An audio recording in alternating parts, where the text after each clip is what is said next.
Hi, fourth graders. I'm Mrs. DeWitt, and I will be your teacher this school year. I'm looking forward to having a great school year and meeting lots of new faces and having a good time while we learn together in the classroom. I'm sorry you can't make it to open house, but I wanted to introduce myself so that you know me, so that when you come on the first day, I'm a familiar face. Behind me is going to be your classroom. So we have a lot of things that are similar to what you had in third grade. So we'll still have read to self, we'll still have number corner, we'll still have all those special classes that you guys like, and we'll get into our schedule pretty quickly as the school year gets started.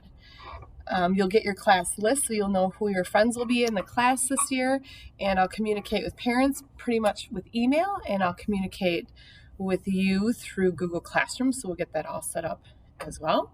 I hope you are enjoying your summer. I've been enjoying mine. We've been doing a lot of boating, four-wheeling, and things like that. We still have some time left to enjoy that, so I hope that you enjoy the rest of your summer, and I'm really looking forward to seeing you on September 1st so we can get our school year started.